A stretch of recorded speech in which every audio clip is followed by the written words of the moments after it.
sponsoring the score. The tip is going to be controlled by the Wildcats. Looking to drive, Jandro put up a shot, no good, tipped out of bounds. Houlton will have the basketball.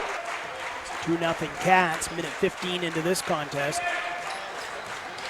Worthley puts up top, Mia Henderson. They'll go around the arc. Howe, right side. She'll start to drive against Ryder. Pulls up and needs help.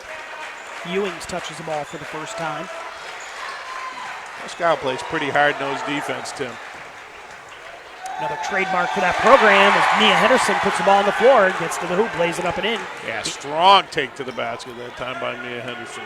Game's tied at 2.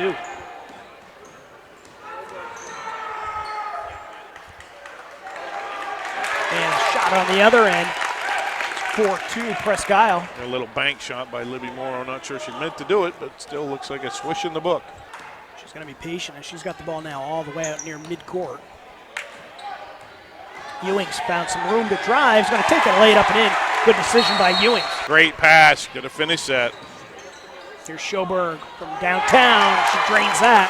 And she just had to back up. She said, okay, if I can't make a free throw, I'm going to shoot a pull-up 3. Schoberg with Warman on her. There's Morrow. Morrow will drive. Once again, Libby Morrow taking it strong to the rack. Yeah, Libby Morrow's had a great first quarter. Turned the corner, got the defender on her hip, and it was all over. And now it's Coach Sean Graham wanting to take a timeout. Welcome back to Alumni Gymnasium. Still in quarter number 1, Presque Isle with a 9-4 lead over Houlton. As the Shires start their offense, it's going to be Olivia Henderson. Keeps her dribble against Jandro, now feeds it over Ardell. Houlton looking for some cutters. Presque Isle's cranked up their defense. Mia Henderson tries a 3 from the corner. That's her spot. She buries it. Big bucket by Mia. They needed that. Presque Isle had a lot of momentum. Agassi hands off. Castoni. Jandro tries one from deep. That three-pointer no good. Kinney fights with Ewings. Ewings comes away with the basketball. Teagan looking to push. Teagan takes it herself. Can't get it to go. Good job by Kinney standing her ground. 4 seconds. Down to 2. Jandro's going to get the shot off. It's going to be long. And the first quarter will end knotted at 9. Going to go on the left side this time as Worthley receives a screen. Henderson, a screen and roll. Mia has a shot blocked. Good defense by Riley Kinney. Good help by Kinney. Kinney needs some help. She's going to throw it away. Teagan Ewings going to take it, lay it up and in. Nice play by Teagan. Did a good job using her body, holding off the defender there. Here's Olivia Henderson on the left side. Again, receives a screen from Mia. Becca Howe, baseline jumper, buries it. Yep, nice little shot there by Becca, and that's a shot she can certainly make. So it remains 13-9. Just under 5 minutes left in the first half. Nice take there by Olivia Henderson. Who's going to take it, lay it up and in, and Coach Jeff Hudson is going to call a timeout. The shot won't go. Here they go back the other direction. The shot's up by Trombley, and she's going to bury a 3. Much needed bucket for PI. 18-13 Trombley, big hoop. I think if you're Houlton, though, and you held them to 13 points in the first half, you'll take that all day long, obviously.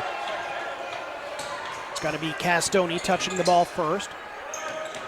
Finds Schoberg off the screen, and Faith puts it up and in. Yeah, great start for Presque Isle. Great play. Here comes some pressure, too. Let's see how you didn't see a lot of this from Presque Isle in the first half. It's like Houlton handled it, though. As Howe tried to go down on the bounce pass for Ryder. It's going to be Presque Isle's basketball. Tough break there for sure. Morrow, long 2, won't go. Mia Henderson with a rebound. Ewings to Worthley. Ball fake, gets in the lane, puts it up, got the floater to fall. Nice take by Abby Worthley there. A little runner from the middle of the paint, big bucket. 20-16 is the score now. Morrow tries to back down Howe. She will, gets the hoop to go. How good a move was that, though? Howe shot off the left. She spins back the other way. Beautiful move by Libby Morrow. Works it out now, Castoni. 3-point attempt. Schoberg on the mark, couldn't get it to go. Good follow-up. Anna Jandro on the weak side. She crashes in. This game's tied up at 20 points apiece. Houlton with a 3-point lead. Here is Schoberg. Faith receives a screen from Kinney. Decides to launch one up. Gets it to go. That's a pretty looking stroke. Great stroke. She didn't have a ton of space there either. Hand down, man down though, right?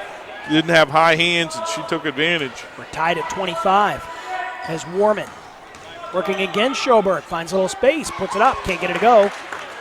Faith Schoberg with the board. I like the take though. You gotta knock it down. Faith's feeling it. It's going to take it herself as multiple players end up on the floor. It's going to be a traveling violation. It will go against Houlton.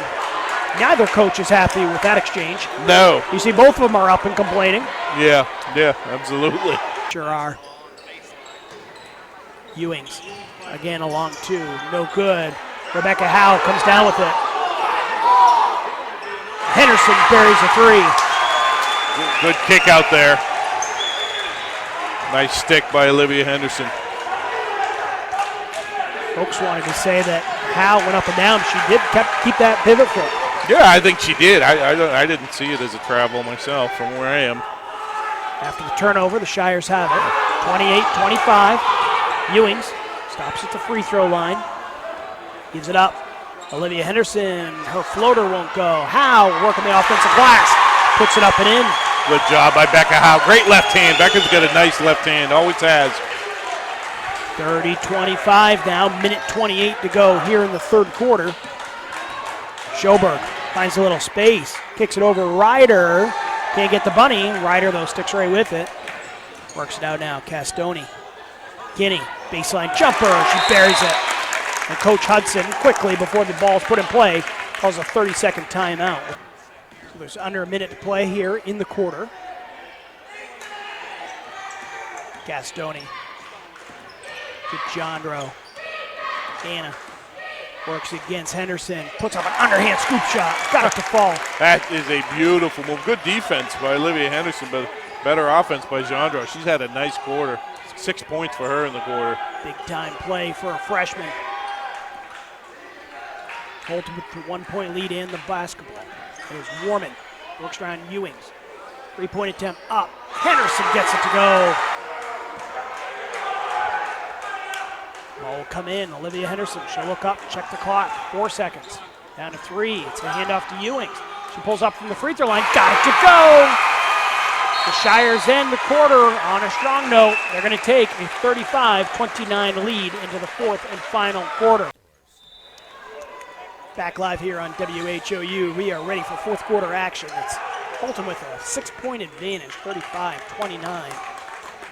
Presque Isle is going to start the fourth quarter with the basketball. I think they were looking to run the same play they ran to start the second half with the double screen for Faith Schoberg, but Houlton looked to defend it a little better that time. Schoberg will still end up with a look. It's the same result. The buried three barely ripples the net. Backing up, too, and that's what makes it a tough shot. It's 35-32 now. Good hustle by the Wildcats. Nearly results in a steal. Houlton will keep possession right in front of the Presque Isle bench. The defending Northern Maine championship squad.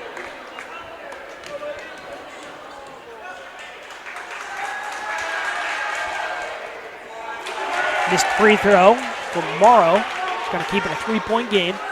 4:51 remaining here in the fourth quarter. Big one here. If she makes this, Presque Isle can set up the press. And the official has to stop as Morrow could not complete the free throw. And the student is going to be removed. They can't do push-ups on the floor like that. It's a safety hazard. Here's Mia. Gives it up. Now Olivia Henderson. The situation here where you'd like to get something going to the hoop somehow. Maybe draw some contact. Rebecca Howe gets in the lane, changes her direction, started towards the left, brought it back right, got it to go, and she drew some contact. For Olivia, that was her second personal as Schoberg advances the ball up the court. Hands off Castoni to Morrow. Morrow's going to look to drive. Worthley with some good defense. Down to a minute 5. Jandro takes it, lays it up and in. She drew contact, tough take. Yeah, she's done that a few times here in the second half. That time she got the hoop and the harm opportunity. John Rowe can make it a 1-point game. 8 points for her in the second half. John Rowe gets a free throw. 38-37. Time for a quick 2. I feel like I've been asking you that a lot recently. Well, I was wrong about that the other day, looking for 3 by Faith. She can't get the 3 to go. Ryder with the offensive board. She gets it, puts it up through contact. They couldn't get the 3-point play from outside the arc, so Ryder says, I'll do it from inside the paint. Right, that's what you can have happen if you're holding, right? You got to get that rebound. Game possibly over if you get that rebound, or at least a little ways towards it. You got to box out here if you're holding in case she misses this free throw, though. You don't want them sticking one in to beat you. It should just go to overtime. Mia Henderson just picked up her 4th personal. There's 12.9 seconds on the clock. Ryder with a free throw to tie the game. She gets it to go. Both teams clutch free throw shooting here in the last seconds as Riley Kinney's going to come back in for defensive purposes. Looks like Houlton's trying to figure out what to do. Presque Isle falling back out of the press a little bit. If you're Presque Isle now, you can't foul. Houlton wants to get a good look. Ardell in the corner. She's going to be fouled as Kinney came out, and she just committed to one of the cardinal sins of basketball. You don't foul a jump shooter, particularly with under 10 seconds left in a tied game. Yeah, all kinds of time, though, right? 5.9 seconds is a lot of time left, and they're going to let her think about it for a while. So again, 5.9 seconds on the clock. Game is tied up at 40 points apiece. Each team has committed 8 team fouls here in the second half. Emma Ardell at the line. First free throw is going to be wide right. Yeah, let's see if she can hit the second one, though. We've seen that happen this year. Some people have missed some big front ends. They buried the second one. This is the one that matters. Can't get it to go. Morrow down to 4 seconds. Jandra looks up, sees the clock. Had a chance at a 3. It's partially blocked, and this game is going to overtime. It's 32 minutes, not enough to decide this one. They're going to put 4 more minutes back up on the clock. We want to welcome you back to Alumni Gymnasium here on WHLU. Tim Tweedie, Rob Moran, getting ready to play 4 more minutes of basketball. Rob, is apparently the first 32 are just not enough to settle this. Yeah, absolutely. Great job by PI in the last couple minutes, and a good job by Houlton not giving up the lead. Ryder and Henderson staying in the center circle. Tip's going to be controlled by the Wildcats. John Rowe got the look she wanted off the tip play. She couldn't get it to go. Schoberg could not get her shot to go, and now it's going to be a jump ball. Houlton will have it.